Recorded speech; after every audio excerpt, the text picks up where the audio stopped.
चालू द्या. नाही. आदरणीय छगन भुजबळ साहेब आपल्यात आलेले आहे. त्यांचे टाळ्या वाजून स्वागत करत असताना मी आपल्याला नम्रपणे विनंती करतो की ही जी तोफ आहे विधानसभेतली, या तोफीला बुलंदपणे महाराष्ट्रात जर काही खऱ्या अर्थानं करायचं असेल, महाराष्ट्राची आवाज जर बुलंद करायची असेल तर राष्ट्रवादी काँग्रेसला आपण प्रचंड मतानं विजयी केलं पाहिजे.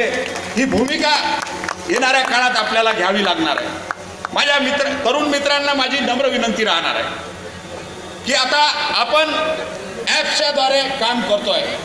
आदरणीय जयंतदादा पाटलांनी ॲपच्या बाबतीत अतिशय चांगलं, मी आपल्या जयंतदादा पाटील या कार्यक्रमाला जे यशस्वी केलं त्याबद्दल सगळ्यांचे मनापासून आभार मानत असताना आदरणीय जयंत पाटील साहेब, आदरणीय अजितदादा या दोघांनीही आपल्याला खूप काही ऐकायचं आहे. शेतकऱ्यांच्या विषयी त्यांचं असलेलं जिव्हाळा हा आपल्याला जाणून घ्यायचा आहे आणि म्हणून मी माझे 2 शब्द आटोपते घेतो. जय हिंद. धन्यवाद सुनील भाऊ.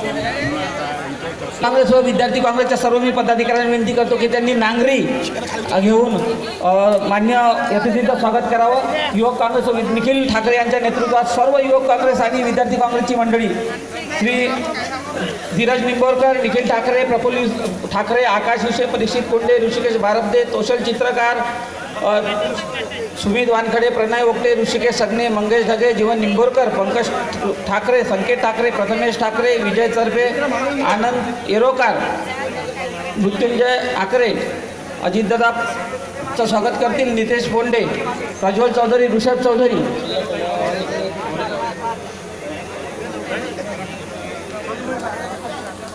राष्ट्रवादी काँग्रेस पक्षाच्या दिनदर्शिकेचं प्रकाशन मान्य अजितदादा आणि सर्व प्रदेशाध्यक्ष आणि सर्व मंडळींच्या हस्ते झालेलं आहे. यानंतर राष्ट्रवादी युवक काँग्रेस व विद्यार्थी काँग्रेसच्या पदाधिकाऱ्यांना ज्यांची नावं आता मी घेतली त्या विनंती करतो की त्यांनी शेतकऱ्यांच्या श्रमाचं प्रतीक असणारं, शेतकऱ्यांच्या कष्टाचं, शेतकऱ्यांच्या श्रमाचं प्रतीक असणारे नांगरी सर्व मंडळी साईडला उभं सर.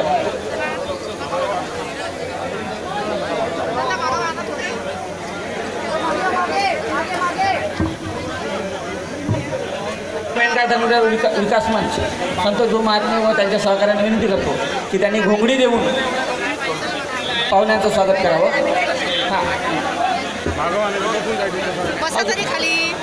संतोष महात्मे व धनगर विकास मंच यांना विनंती करतो की ताबडतोब त्यांनी स्वागत घ्यावं. आपल्या सर्वांचे आदरणीय नेते आदरणीय छगन भुजबळ साहेब, आपल्या सर्वांचे नेते माननीय अजितदादा, महाराष्ट्राचे राष्ट्रवादी काँग्रेसचे माजी अध्यक्ष अरुणभाई गुजराती, आमचे दुसरे विदर्भातील ज्येष्ठ सहकारी नेते अनिल देशमुख साहेब, रमेश बंग साहेब, अध्यक्ष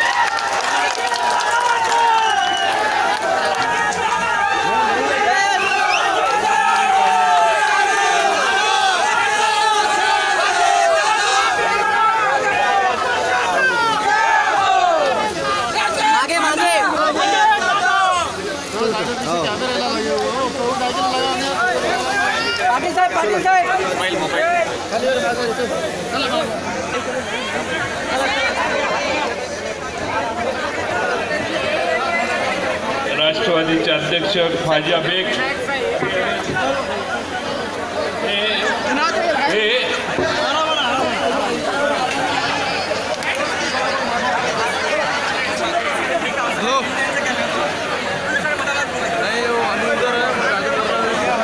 स्वागत करायला आलो.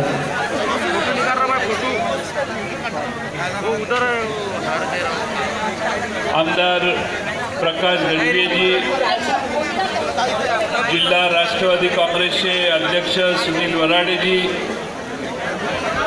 आपल्या सर्वांच्या लाडक्या नेता सुरेखाताई ठाकरे, शरद तसरे साहेब,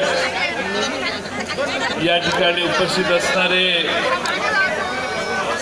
वसंतराव गुईखेडकर, युवती महिलाच्या अध्यक्षा रुपालीताई गुले, सभापती पटकर, महिला जिल्हा राष्ट्रवादीच्या अध्यक्षा संगीताताई ठाकरे, आमचे सहकारी संतोष महात्मे, जिल्ह्यातील सर्वच मान्यवर.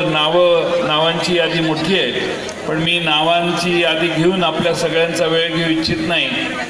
व्यासपीठावरील सर्वच मान्यवर आणि बंधू भगिनींनी, आज आपल्या सर्वांना आम्ही भेटायला येत असताना महाराष्ट्रामध्ये राष्ट्रवादी काँग्रेस पक्षाने, आपल्या सगळ्यांना आठवत असेल की चांद्यापासून बांद्यापर्यंत सर्व पक्षांची मिळून संघर्ष यात्रा केली. महाराष्ट्रातल्या शेतकऱ्याला संपूर्ण कर्जमाफी द्या ही आपली त्यावेळची मागणी होती. पुणतांब्याला शेतकऱ्यांनी संप केला, आंदोलनकार. कधी लोकांच्या संबंधातले असे निर्णय टाळू शकत नाही. आपल्याला हा छोटा अनुभव आहे. या सरकारनं हाच निर्णय दुर्लक्षित केलेला दिसतोय. पण सुरेखाताईंनी देखील जीवाच्या आकांतानं आपल्या जिल्ह्यामध्ये जिल्हा परिषदेचे अध्यक्ष असताना काम केलं. आज आपलं जरी युपीएचं सरकार होतं काँग्रेसचं, त्यावेळी राफेल नावाचं एक विमान काँग्रेस पक्षानं त्यावेळी, काँग्रेसच्या सरकारनं त्यावेळी खरेदी करायचा निर्णय घेतला, ज्याची किंमत 540 कोटी रुपये होती. मोदी साहेब सत्तेवर आले, 540 विमानाची किंमत त्यांनी रद्द केली आणि मोदी साहेबांनी 1670 कोटीचं विमान खरेदी केलं. तेच विमान जास्त किमतीला खरेदी केलं असा त्यांच्यावर आरोप आहे. त्याचा खुलासा केला पाहिजे, लोकसभेत गेलं पाहिजे, लोकांना आपली बाजू सांगितली पाहिजे. असं असताना देखील नरेंद्र मोदी लोकसभेत येऊन राफेल कराराबद्दल एकही शब्द बोलू शकले नाही. यामुळे देशातल्या लोकांची शंका अधिक वाढली. मध्येच पॅरिस फ्रान्स या देशानं तसलंच विमान खरेदी केलं, आपल्यापेक्षा जरा चांगलं. त्याची किंमत 570 कोटी झाली. त्यामुळं लोकांच्या भुया आता वर गेलेल्या आहेत की जर जगाच्या पाठीवर इतर देश देखील 550 कोटीच्या दरम्यान हे विमान खरेदी करत असतील, तर भारत देशाने 1670 कोटी रुपये का मोजले, हा खरा या देशातला फार मोठा प्रश्न आहे. आणि लोक आता खुसबुस करायला लागले की काहीतरी घोटाळा आहे म्हणून, आणि हळूहळू त्याच्या बाबतीत लोक उघडपणाने बोलायला लागले. दुसऱ्या बाजूनं महाराष्ट्रामध्ये 16 मंत्र्यांच्या वर वेगवेगळे घोटाळे जे राज्यातल्या मंत्र्यांनी केले, त्या सगळ्या मंत्र्यांचे घोटाळे आम्ही सभागृहात मांडत आलो. कोणत्याही मंत्र्यांचा घोटाळा पुराव्यानिशी दिला तरी राज्याचे मुख्यमंत्री त्यांना क्लीन चिट देण्याचं काम करायचे. सभागृहातल्या चर्चेत, वादावादीमध्ये शेवटी भाषण मुख्यमंत्री करतात, त्यामुळे त्यांनी दिलेली क्लीन चिट आणि सभागृहाचा समारोप एकाच दिवशी बऱ्याच ठिकाणी झाला, बऱ्याच वेळेला झाला. आणि म्हणून महाराष्ट्रामध्ये जवळपास 16 मंत्र्यांच्यावर वेगळे आरोप आहेत की ज्यांची चौकशी देखील साधी झाली नाही. अण्णा हजारे साहेब उपोषणाला बसले, 7 दिवस उपोषण केलं त्यांनी, काल उपोषण सोडलं. अण्णा हजारेंचं म्हणणं हेच होतं की भ्रष्टाचार कमी झाला पाहिजे, भ्रष्टाचार जे करतील त्याची चौकशी लोकायुक्तांच्या मार्फत झाली पाहिजे. आणि कोणत्याही परिस्थितीत अशा प्रकारची चौकशी करत असताना पारदर्शीपणाने चौकशी झाली पाहिजे. पण आमच्या देशातल्या, महाराष्ट्रातल्या सरकारने ही चौकशी होऊन दिली नाही. हीच खरी शोकांतिका महाराष्ट्रातल्या भारतीय जनता पक्ष आणि शिवसेनेच्या सरकारमधली आहे. आज देशभर आणि महाराष्ट्रभर चित्र बदललेलं आहे.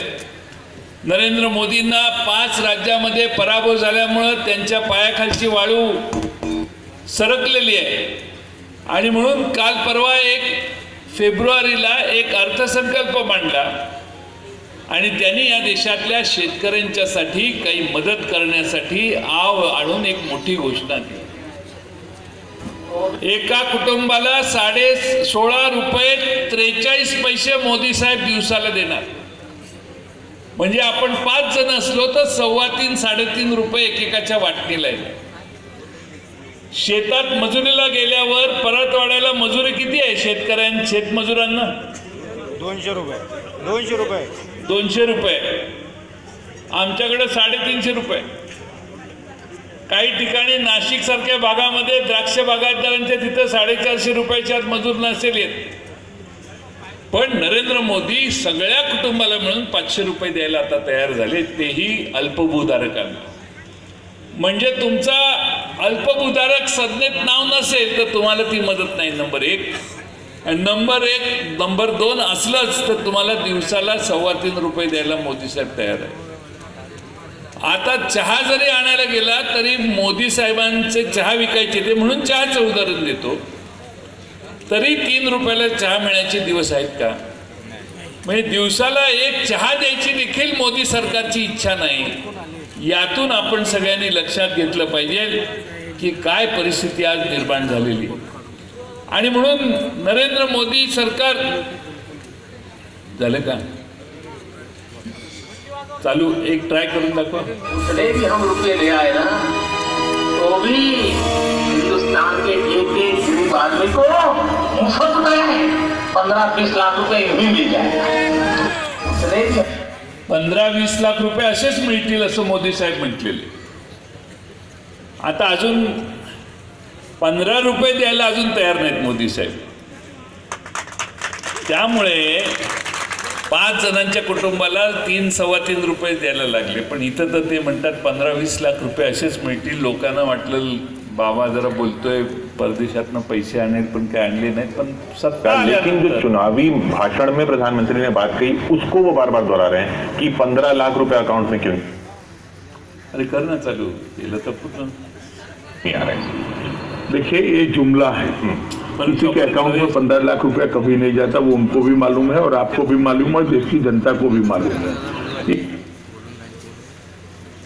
काय करते, चालते का नाही चालत? सूरज, सत्तेत असणाऱ्या भारतीय जनता पक्षाच्या अध्यक्षांची मुलाखत आहे ती ऐका, सत्ता आल्यानंतर. लेकिन जो चुनावी भाषण में प्रधानमंत्री ने बात कही उसको वो बार बार दोहरा रहे हैं कि 15 लाख रुपए अकाउंट में क्यों नहीं आ रहे.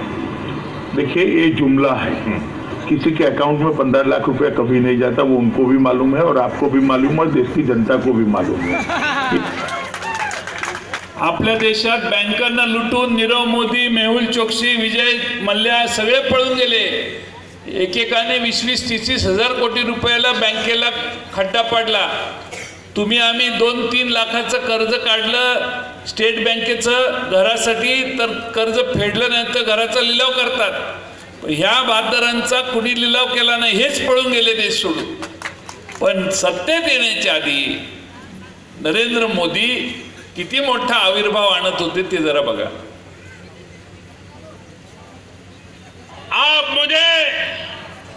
आप मुझे प्रधानमंत्री मत बनाइए. भाइयों बहनों, आप मुझे प्रधानमंत्री मत बनाइए, आप मुझे चौकीदार बनाइए, चौकीदार.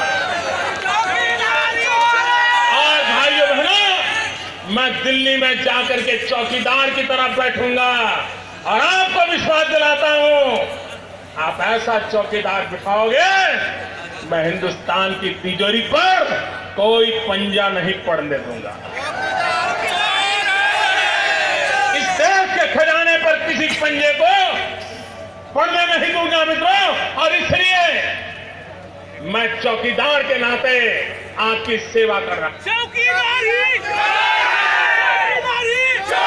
आपल्या देशामध्ये पवार साहेब एकच असे नेते आहेत की ज्यांनी देशातल्या शेतकऱ्यांची वेगवेगळ्या भागातली परिस्थिती अवस्था बघितल्यानंतर या देशामध्ये स्वातंत्र्याच्या नंतर आतापर्यंत देशातली सगळ्यात मोठी कर्जमाफी शेतकऱ्याला दिली. 80,000 कोटी रुपये देशात शेतकऱ्यांना वाटले. निवडणूक नव्हती, काही नव्हतं, काहीच नव्हतं. पण तरी देखील पवार साहेबांनी ती घोषणा करून त्याची अंमलबजावणी केली. पण नरेंद्र मोदींनी मात्र 2014ला लोकसभेत काय आश्वासन देऊन मतं मिळवली ते जरा ऐका. कि मेरे किसान भाइयों को मैं वादा करता हूं कि भारतीय जनता पार्टी की सरकार बनने के बाद पहली ही मीटिंग में पहला ही काम किसानों की कर्ज माफी का कर दिया जाएगा. और मैं खुद इस काम को करवा के रहूंगा. ये मेरी जिम्मेवारी मान लीजिए. दिलं तर की नाही आश्वासन. आता मोदी साहेबांची शेवटची मीटिंग आली तरी भारतातल्या शेतकऱ्यांना कर्जमाफी साहेबांनी दिली नाही आणि आता घाबरून जाऊन दिवसाला 16 रुपये 43 पैसे एका कुटुंबाला द्यायला साहेब तयार झाले.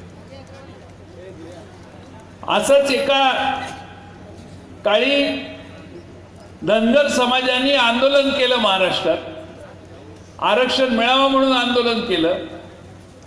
बारामतीला अजितदादांच्या पवार साहेबांच्या गावाला जाऊन तिथं त्यांनी मोठी सगळ्या राज्यातल्या धनगर समाजांना बोलून सभा घेतली, धरणं धरली. देवेंद्र फडणवीस तिथं गेले. तिथं त्यांनी सांगितलं पहिल्या मीटिंगला मंत्रिमंडळाची आमचं सरकार आल्यावर जी पहिली मीटिंग होईल त्या पहिल्या मीटिंगला मी तुम्हाला राज्यात धनगर समाजाला आरक्षण देईन. आता शेवटची मीटिंग त्यांची जवळ आलेली. महाराष्ट्रामध्ये जाईल तिथं धनगर समाज त्यांना प्रश्न विचारायला लागलाय की काय झालं आरक्षणाचं, कसं मुख्यमंत्र्यांचं स्वागत होतं. याचं एक उदाहरण म्हणून नागपूरलाच का कुठंतरी देवेंद्र फडणवीस धनगर समाजाच्या मेळाव्यात गेले. त्यावेळी त्यांचं झालेलं भाषण आपण ऐका. त्यांचं स्वागत. मुख्यमंत्री साहेब, आज माझे सारे धनगर बांधव आपल्याला विचारत आहेत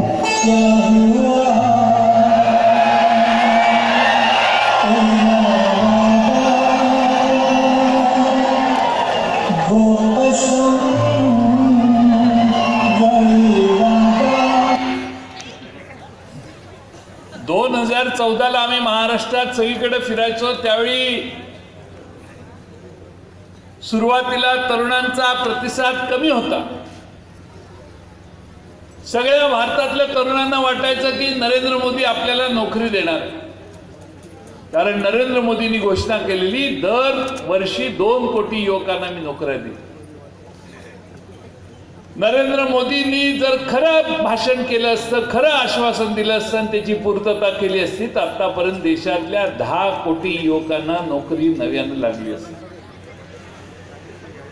निवडणुकीसाठी त्यांनी दिलेलं भाषण ऐका आणि त्यानंतर सत्तेत आल्यानंतर एका मुलाखतीत झी टीव्हीच्या त्यांनी त्यांच्या मनात असणारी पहिलं भाषण व्यवस्थित ऐका आणि त्यानंतर नरेंद्र मोदींनी झी टीव्हीवर जाऊन दिलेली मुलाखत देखील लक्षपूर्वक ऐका. नरेंद्र मोदींच्या डोक्यात कशा प्रकारच्या नोकऱ्या तुमच्यासाठी आहेत हे तुम्हाला कळेल.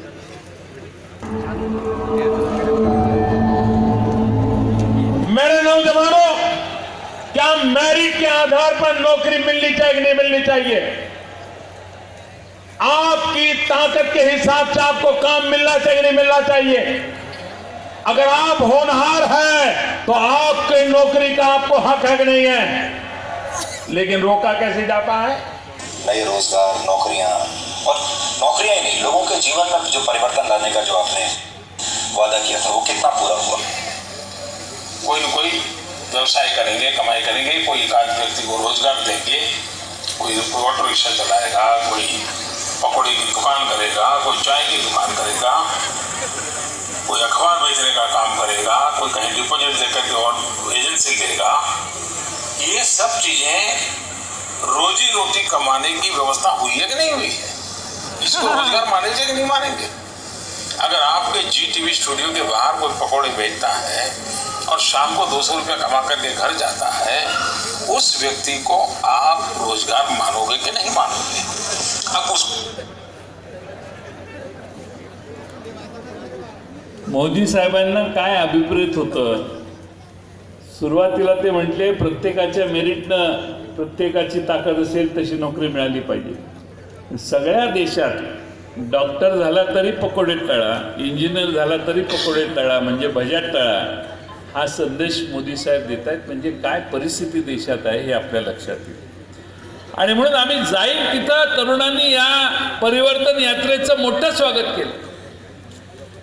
महाराष्ट्रातलाच नाही तर देशातला तरुण आज मोदींच्यावर चिडून आहे की आम्हाला फसवलं, आम्हाला नोकऱ्या दिल्या नाहीत. या देशात नवी गुंतवणूक येण्याच्या दृष्टीनं आवश्यक असलं वातावरण देखील तयार झालं नाही. आणि म्हणून आज तरुणांनी या सरकारकडं पाठ फिरवलेली आहे. आपल्याला सगळ्यात मोठा कर GST, मनमोहन सिंगांच्या वेळेपासून GST या देशात आणायचा प्रयत्न आम्ही करत होतो. त्यावेळी नरेंद्र मोदी GSTच्या पूर्ण विरोधात होते. कसे होते ते जरा ऐका. जहां तक GST का सवाल है, भारतीय जनता पार्टी का और गुजरात का रवैया प्रारंभ से ही बहुत साफ है. GST कभी सफल नहीं हो सकता. तेच स्वतः म्हटलेले की GST या देशात कधीच यशस्वी होऊ शकत नाही. पण त्यानंतर त्यांनी GST आणला, त्याचं कौतुक करायला लागले. ठीक आहे, सत्तेत असताना एक आणि सत्ता गेल्यानंतर वेगळं, सत्तेच्या बाहेर असताना वेगळं, सत्ता आल्यावर वेगळं. हा भारतीय जनता पक्ष शिवसेनेचा 5 वर्षाचा प्रवास आहे. नितीन गडकरी अलीकडच्या काळात एके ठिकाणी मुलाखत देताना काय म्हटले आणि भाजप शिवसेनेची मानसिकता काय होती हे आपण जरा विचारात घ्या. आमच्या सगळ्यांचा एवढा दृढ विश्वास होता, इतका प्रखर आत्मविश्वास होता की आयुष्यात आम्ही कधी राज्यावर येतच नाही याबद्दल आमच्या मनात पूर्ण विश्वास होता. त्यामुळे आमच्या आजूबाजूला लोक काय म्हणे, बोला ना, सांगा ना, बिघडतं काय, तुम्हाला कोणतं जबाबदारी येणार आहे. आता आमचं राज्य येऊन गेलं, आता राज्य आल्यानंतर ही सत्यस्थिती आहे. त्यामुळे तुम्हाला आता आमच्या कोणत्या तारखेला गडकरी काय बोलले, फडणवीस काय बोलले, आता ते लोक तुम्ही तर म्हणाले होते ना, आता पुढे काय आहे, आणि हसतो आणि पुढे जातो. म्हणजे किती गांभीर्य दिलेल्या शब्दांचं यांना आहे हे आपण सगळ्यांनी लक्षात घ्या. यांना म्हणजे भाजपला. आता टाइम संपत आलाय. दाखवलेली स्वप्न काही पूर्ण झालेली नाही. देशात सगळ्या समाजात सगळ्या घटकामध्ये सरकारबद्दल रोष आहे, कारण या सरकारने आपल्याला फसवलं. म्हणून आता गडकरी काय म्हणतात ते आपण ऐका.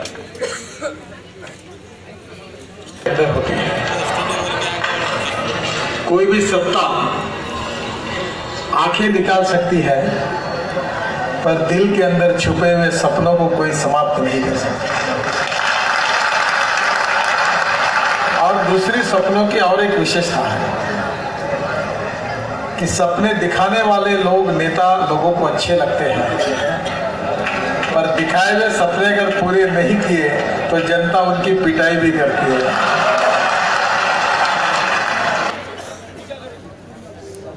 अब पिटाई का वक्त नजदीक आ रहा है. आज आपणा सर्वांना माझी विनंती आहे की भारतीय जनता पक्ष आणि शिवसेना सत्तेमध्ये 5 वर्ष एकत्रित राहिले. कितीही भांडण केलं तरी हे एकच आहे. आणि त्यामुळं 50% वाटा शिवसेनेचा देखील भारतीय जनता पक्षाच्या पापात आहे. कितीही यांनी काही सांगितलं, भुजबळ साहेब सांगतील, अजितदादा सांगतील, मी त्याच्यावर जास्त तपशिलात बोलत नाही.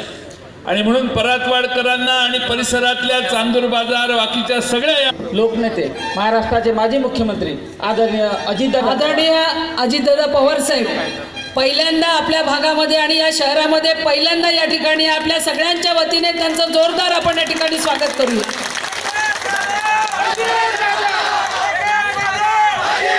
आपल्या सगळ्यांचे नेते माननीय भुजबळ साहेब, प्रांताध्यक्ष जयंतराव पाटील, अरुणभाई गुजराती, अनिलराव देशमुख, हर्षवर्धन देशमुख, रमेश बंग, शब्बीर विद्रोही, सुरेखाताई ठाकरे, प्रकाश गजबिये, खाजा बेग, संदीप बजोरिया, प्रशांत जगताप, वसंतराव कुलकर्णकर, इर्शाद जागीरदार, संगीता ठाकरे, अभित हुसेन, सुनील वराडे, जिल्हाध्यक्ष शरद तसरे, अजय पाटील टवलारकर, अरुण भाऊ गावंडे, देवेंद्र भाऊ पेटकर, विजयराव काळे, गणेश रॉय, प्रमोद भाऊ गुलाक्षे, नंदभाऊ बंड, प्रदीप भाऊ राऊत, संतोष भाऊ महात्मे, आशिष पटेल, सल्लूभाई, मामा तरोले, बाळासाहेब खडके, गजानन बिजागरे, बाबूराव जमजाळ, अभिजित तनपुरे, संजय गुर्जर, अनिश भाई, प्रकाश ठाकरे, गोविंद शिरोया, हरिशेठ अगरवाल. त्याला उशीर झाल्याबद्दल दिलगिरी व्यक्त करतो. पण राष्ट्रवादी काँग्रेस पक्षाने राज्यामध्ये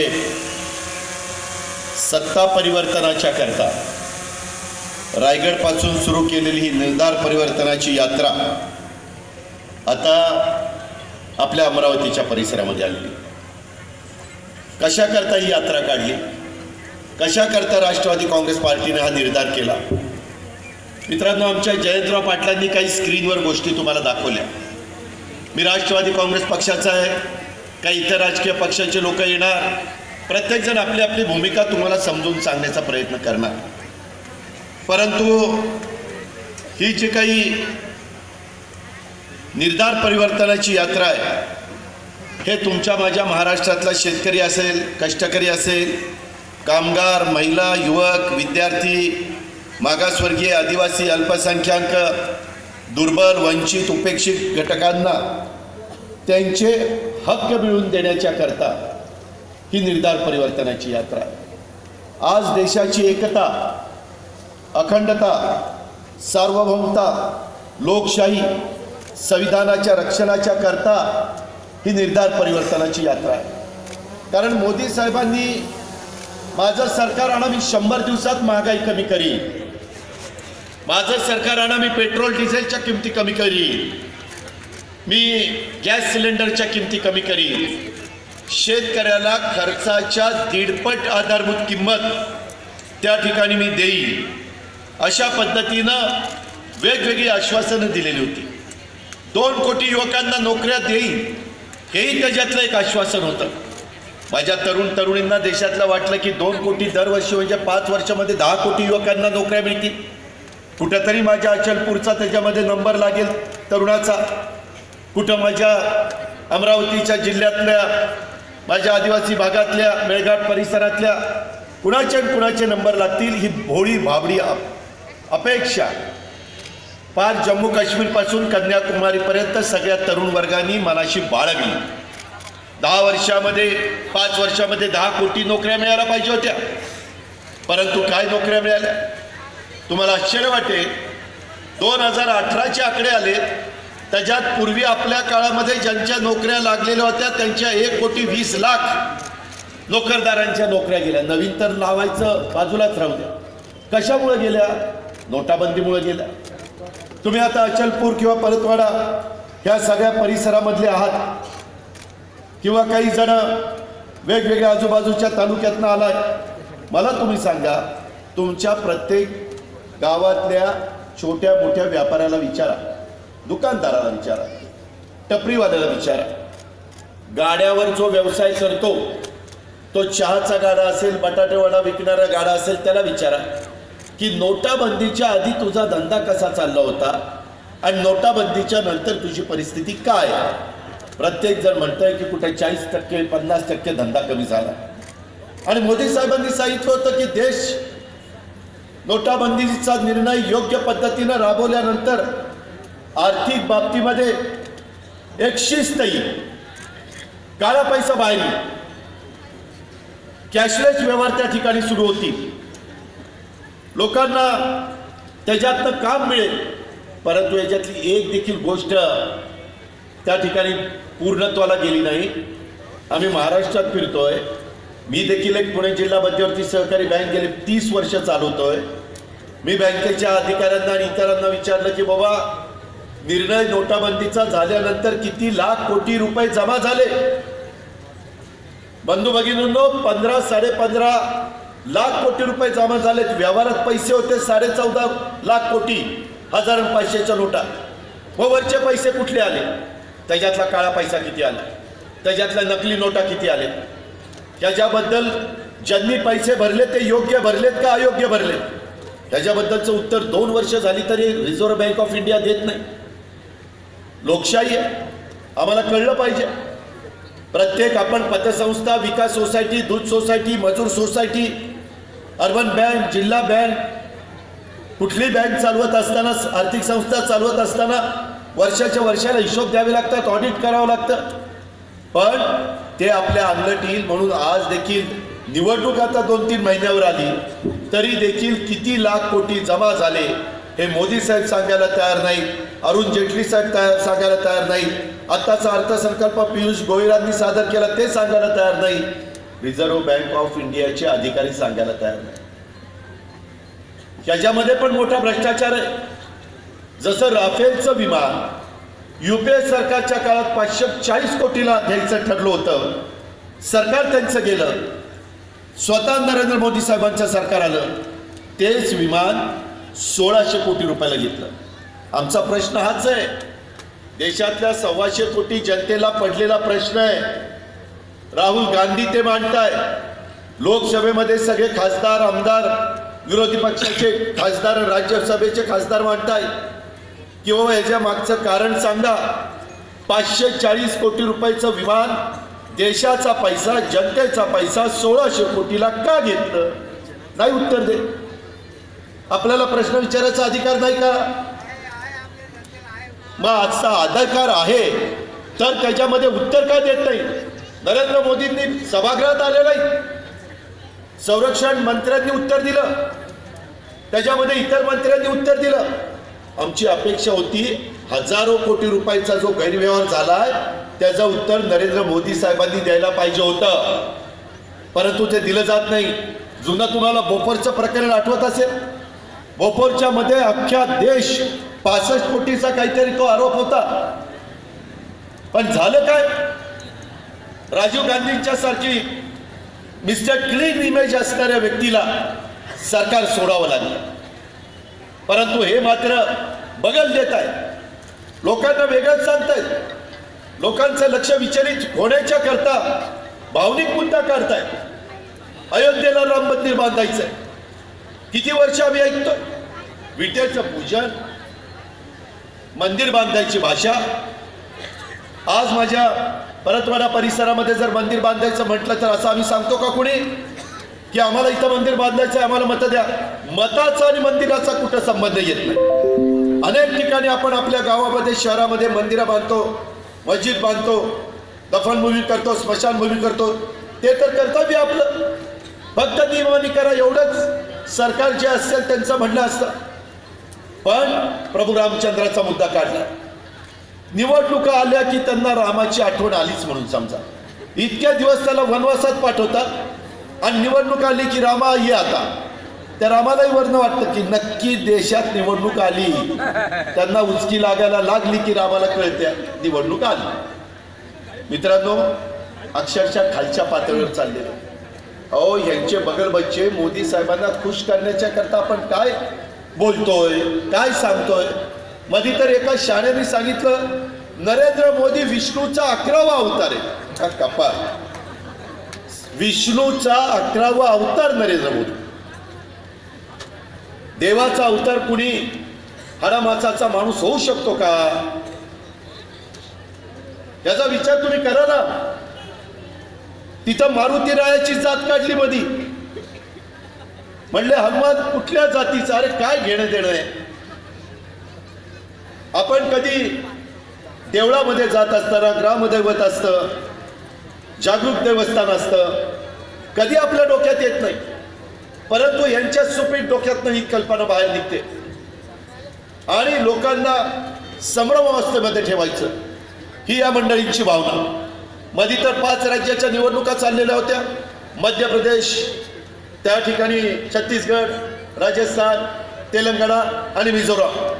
तिथं तर काढलं राहुल गांधींचं गोत्र काय. अरे त्या गोत्राचा तुमचा संबंध काय आहे? इथं तुम्ही सभेला आला, मी तुम्हाला तुमचं गोत्र विचारलंय, तुम्ही मला माझं गोत्र विचारताय. गोत्र आपल्या घरी, निवडणुकीचा गोत्राचा संबंध येतो कुठं? पण या प्रकारे लोकांना निव्वळ फसवण्याचं काम हे भाजपवाले त्या ठिकाणी करायला लागलेले आहेत. 100 दिवसात तर त्यांना महागाई कमी त्या ठिकाणी करता आलीच नाही. गेल्या 4 वर्षामध्ये भाजप शिवसेनेच्या सरकारकडं आम्ही मागण्या करतोय की शेतकऱ्यांच्या आत्महत्या थांबवा. काय चुकीचं आहे? यांच्या काळामध्ये माझ्या महाराष्ट्रातल्या भारतातल्या शेतकऱ्यांचं आत्महत्येचं प्रमाण वाढलंय. जो लाखाचा पोशिंदा आहे, जो त्या ठिकाणी माझं तुरीचं, हरभऱ्याचं, सोयाबीनचं, कापसाचं, गव्हाचं पीक काढतोय, संत्र्याच्या बागा, माझ्या केळीच्या बागा, माझ्या द्राक्षाच्या बागा फुलवतोय, तो माझा शेतकरी अडचणीत आहे. तो आत्महत्या करतोय. आत्महत्या थांबवा, त्यांना कर्जमाफी द्या. काय आमची चुकीची मागणी आहे? शेतीमालाला हमी भाव द्या. पवारसाहेब कृषी मंत्री असताना शेतीमालाला हमी भाव दिली. पवारसाहेब कृषी मंत्री असताना 71,000 कोटी रुपयाचा कर्जमाफी झाली की नाही? ह्या लोकांनी आपल्याला फसवलं. मतं घेतली, चुनावी जुमला. मतं घेण्याच्या करता वाटेल ते रेटून बोलतात, पण खोटं बोलतात, गाजरं दाखवतात आणि लोकांची दिशाभूल करतात, फसवणूक करतात, भूलथापा देतात. हे समजून सांगण्याच्या करता निर्धार परिवर्तनाच्या यात्रेच्या निमित्तानं आम्ही तुमच्याकडे आलेलो आहे. शेतकऱ्यांचं उत्पन्न दुप्पट करायला सांगतात. अरे हाय त्या उत्पन्नामध्ये शेतकरी फार मेटाकुटीला आलाय. कुठलं दुप्पट उत्पन्न करायला निघालाय आहे? त्याला नीट भाव द्या ना. अहो, आम्ही तूर पिकवली तुम्ही सांगितल्यानंतर, त्या तुरीचे पैसे आम्हाला तुम्ही 8-8, 9-9 महिने दिले नाही.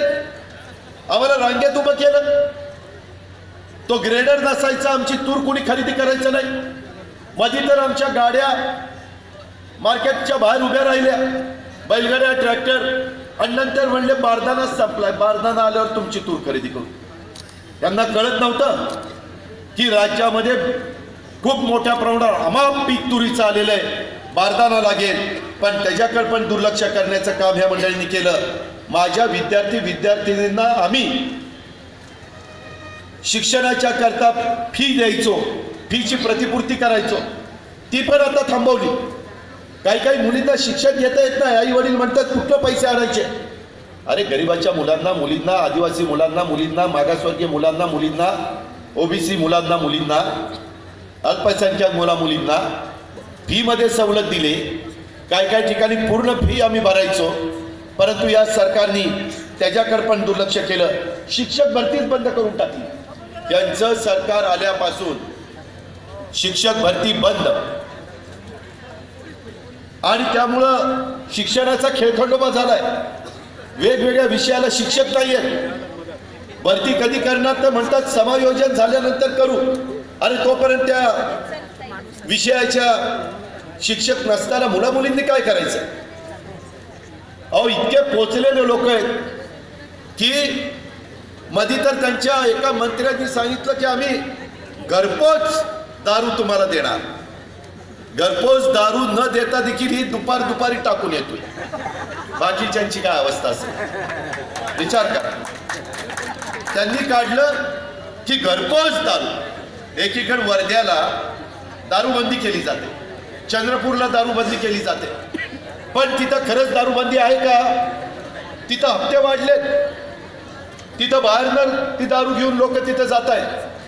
अहो, ती दारू बंद केली पाहिजे, मटका बंद केला पाहिजे, गुटखा बंद केला पाहिजे. त्याच्यामध्ये आम्ही डान्स बार बंदीचा निर्णय घेतला. तुमच्या आपल्या महाराष्ट्रामध्ये याच भागात संत गाडगेबाबा महाराजांनी स्वच्छतेचा संदेश उभ्या महाराष्ट्राला दिला.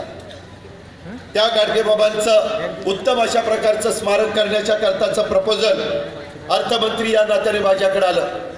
मी ताबडतोब त्या चांगल्या कामाला पैसे मंजूर केले. आज पण जाऊन बघा, त्या कामावर सही अजित पवारची, कारण ते केलं पाहिजे. त्यावेळेस आमचे RR पाटील यांना आधुनिक महाराष्ट्राचे संत गाडगेबाबा म्हणायचे. त्यांनी डान्स बार बंदीचा निर्णय घेतला. चांगला होता की नाही? मुलं चुकीच्या रस्त्याने जाऊ नये. कधी कधी मुलं तिथं जायचे, पैसे उडवायचे, कधी कधी आईचं, बायकोचं, घरातल्या महिलांचं सोनं मोडायचे, काही करायचे, व्याजाने पैसे आणायचे. काही इतक्या मजल केली की स्वतःच्या आईला पण मारून टाकलं आणि ते पैसे त्यांनी घेतले का तर डान्स बार एवढं जायचं. आम्ही 15 वर्ष आमच्या सरकारच्या काळामध्ये डान्स बार बंद ठेवला. हे सरकार आलं, त्या सरकारने शाण्याने डान्स बार सुरू केला. त्यांना नीट वकील देता आला नाही. तुम्ही नवीन पिढीला कुठल्या चुकीच्या रस्त्याने पाठवताय. एकीकडे कोर्टाने डान्स बार बंदीचा निर्णय त्या ठिकाणी थांबवला आणि डान्स बार सुरू केले आणि युगपुरुष छत्रपती शिवाजी महाराजांचं अरबी समुद्रामध्ये स्मारक होणार होतं. मित्रांनो, त्या स्मारकाला स्थगिती दिलेली. म्हणजे घटनेचे शिल्पकार डॉक्टर बाबासाहेब आंबेडकरांचं हिंदू मिल्ला स्मारक त्याचंही काम सुरू नाही. छत्रपती शिवाजी महाराजांच्या स्मारकाचं काम सुरू नाही. भूमिपूजन करून 3-3, 4-4 वर्ष झाली. तिकडं मात्र गुजरातला कुणाची मागणी नव्हती तरी देखील सरदार वल्लभभाई पटेलांचा जगातला सगळ्यात उंच पुतळा 3000 कोटी रुपये खर्च केले. किती? 3000. ते सरदार वल्लभभाई पटेल वरनं म्हणत असतील, अरे मी तर कधी म्हणलो नव्हतो पुतळा उभा करा. ही कस काय माझा प्रेम कस काय यांना फुटलं. कारण ते काँग्रेसच्या विचाराचे होते. पोलादी पुरुष म्हणून त्यांची ओळख होती. ह्या पद्धतीचा सगळा कार्यक्रम या भाजप शिवसेनेवाल्यांचा चाललेला आहे. आज शिक्षक भरती न केल्यामुळे शाळा बंद पडतायत. आज त्या ठिकाणी पेट्रोल डिझेलचे दर कमी करा, गॅस सिलेंडरचे दर कमी करा, तरी देखील दर कमी केले जात नाही. लिंगायत असतील, मराठा असेल, धनगर असेल, त्या ठिकाणी मुस्लिम असतील, यांना हक्काचं आरक्षण मिळालं पाहिजे. 52% दिलेल्या आरक्षणाला कुठलाही धक्का न लावता हे आरक्षण द्या अशी मागणी होतीये. परंतु त्याच्यामध्ये सरकार लक्ष देत नाही. देशातला शेतकरी आणि मध्यमवर्गीय जगवा, शेवटचा माणूस जगवा. परंतु सरकारने गेल्या 4-4.5 वर्षात ते ऐकत नाही. सूटबूटवाल्यांचा विचार करणारं सरकार आहे. श्रीमंतांना श्रीमंत करत आहे. अडाणी अंबानीचं हे सरकार यायच्या आधी प्रॉपर्टी किती होती याची माहिती काढा आणि आता किती झाली आहे. आणि इतरांची तुमच्या भागातली प्रॉपर्टी त्यावेळेसपेक्षा कमी झाली. का तर भावच नाही. कशाला? दुधाला भाव नाही. 5 रुपये लिटरला देतो सांगितलं, तेही दिले नाही. कुठल्याच मालाला भाव नाही. अक्षरशः शेतकरी मेटाकुटीला आलाय. परंतु सरकार मात्र लक्ष द्यायला तयार नाही. आणि आता 30 दिवसावर निवडणूक आचारसंहिता येऊन ठेपली आहे. 100 दिवसावर मित्रांनो देशाची लोकसभेची निवडणूक येऊन ठेपली आहे. आणि आता सरकारला त्या ठिकाणी शहाणपण सुचलंय. आणि कालच्या अर्थसंकल्पामध्ये ठिकाणी घोषणा हे भलं मोठं गाजर आता दाखवलंय तुम्हाला. याच्या आधी बारकी दाखवली, आता मोठंच्या मोठं गाजर काढलंय. का तर निवडणुकीला सामोरं जायचंय. आणि अवघ्या काही महिने असताना या पद्धतीच्या घोषणा. आम्ही सांगितलं शेतकऱ्यांना कर्जमाफी करा. मुख्यमंत्री आम्हाला सभागृहात सांगतायत 34,500 कोटी रुपये 89 लाख शेतकऱ्यांना आम्ही कर्जमाफी देणार. किती लोकांना दिली आकडे सांगा. किती माझ्या अचलपूरच्या लोकांना कर्जमाफी मिळाली, किती माझ्या तिवसाच्या लोकांना मिळाली, किती माझ्या अमरावती जिल्ह्याला मिळाली, मेळघाट परिसरात किती लोकांना मिळाली. काही नाही. निव्वळ खोटं सांगताय. काही त्याच्यामध्ये वस्तुस्थिती कुठली सांगायला ही मंडळी त्या ठिकाणी तयार नाहीये. मित्रांनो, आत्ताच्या काळामध्ये त्यांनी अर्थसंकल्पामध्ये सांगितलं 5 एकराच्या आतल्या शेतकऱ्याला 500 रुपये महिना म्हणजे 6,000 रुपये वर्षाला. म्हणजे आपली थट्टा कशी करतात बघा शेतकऱ्याची. 500 रुपये महिना म्हणजे त्या शेतकऱ्याला 16 रुपये रोज. 31 दिवसाचं म्हणणं 16 48 480 वरचे 16. त्याच्या घरात नवरा बायको 2 मुलं नाही, 5च कुटुंबात मेंबर धरा म्हणजे प्रत्येकाला 3.5 रुपये. 3.5 रुपये रोज हे सरकार द्यायला निघालंय. या सरकारमधल्या मंत्र्यांनी स्वतःचं घर दाखवावं चालून 16 रुपये रोजानी. काय 16 रुपयामध्ये होतं? तुम्ही शेतकऱ्याला काहीतरी असा तुकडा फेकावं तसा तुकडा फेकताय. तुम्ही चेष्टा करताय. तुम्हाला कशाची मस्ती आली आहे? कुणाच्यामुळे तुम्ही तिथं लोकसभेमध्ये बसलाय? तिथं 500 रुपये म्हणजे 3.5 रुपये एका माणसाला तिथं येत आहे त्याच्या कुटुंबामध्ये 3.5 रुपयामध्ये आता अचलपूरमध्ये चहा तरी मिळतो का? काय मिळतं? त्याचं उत्तर केंद्र सरकारने राज्य सरकारने द्यायला नको? आणि मी मध्ये पेपर वाचत होतो, उत्तर प्रदेशमध्ये तिथल्या मुख्यमंत्र्यांनी जाहीर केलं की साधूंना 5,000 रुपये महिन्याला द्यायची आमची कल्पना आहे. म्हणजे साधूला 5,000 आणि माझ्या शेतकऱ्याला रोज किती? 16 रुपये. मला काही शेतकरी आता माझ्या भागातली मुलं म्हणतात, दादा आम्ही आता शेतकऱ्याचं मूल नाही राहायचं ठरवलं. म्हटलं काय झालं? म्हणले साधू व्हायचं, 5,000 रुपये महिना मिळते. भगवे कपडे घालायचे साधू. आणि आणीबाणीच्या काळात इंदिरा गांधींचा त्यावेळेसचा निर्णय चुकला होता, त्याची किंमत त्यांना मोजावी लागली 75 साली. आम्ही त्यावेळेस लहान होतो, परंतु त्या काळामध्ये जे तुरुंगात गेले त्यांना अरुणबाई 10,000 रुपये महिना पेन्शन सुरू केलंय या सरकारने. बघा हे सरकार कसं आहे, जे सगळ्या जगाला त्या ठिकाणी अन्न देते, भाजीपाला देते, दूध देते, फळं देते, जगवतंय, त्या शेतकऱ्याला भारतातल्या 16 रुपये रोज. आणि त्या आणीबाणीमध्ये आत जाऊन बसले तेव्हा जनता पक्ष होता, त्यांना 10,000 रुपये महिना, 350 रुपये रोज. हे सरकार ठेवायचं का घालवायचं, हा निर्धार परिवर्तनाच्या यात्रेच्या निमित्तानं तुम्हाला मला विचार करायचा. आता बदल केल्याशिवाय खऱ्या अर्थाने लोक मला सांगतात नको आम्हाला आजचे दिन, पहिले दिन बरे होते आमचे. ही लोक आता मागणी करायला लागलेली आहेत. मित्रांनो, त्याकरता आज तुम्ही मला सांगा की मी अर्थ मंत्री किंवा ऊर्जा मंत्री आणि जलसंपदा मंत्री होतो. इथं हर्षवर्धन देशमुख बसले, सुरेखाताई ठाकरे, बाकीचे सगळे सहकारी. त्या काळामध्ये या विदर्भातला सिंचनाचा अनुशेष भरून काढण्याच्या करता मी आणि जयंत पाटलांनी ठरवलं होतं. तो अनुशेष भरून काढण्याच्या करता करोडो रुपयाचा निधी आम्ही दिला. इकडच्या भागामध्ये चारगड प्रकल्प असेल, पूर्णा प्रकल्प, चंद्रभागा प्रकल्प, सापन, शहानूर हे प्रकल्प आणि पूर्णा धरणातनं चांदूर बाजार, भातकुली, अचलपूर ह्या 120 गावांना पाणी देणारी रिजनल वॉटर स्कीम, पेडीचा प्रकल्प, हे प्रकल्प मार्गी लावण्याचं काम आपण त्या ठिकाणी केलं.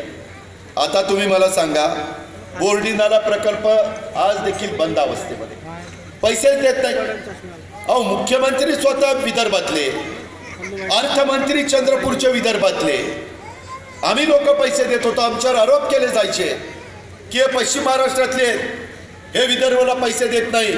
माझा दावा आहे, रेकॉर्ड काढा.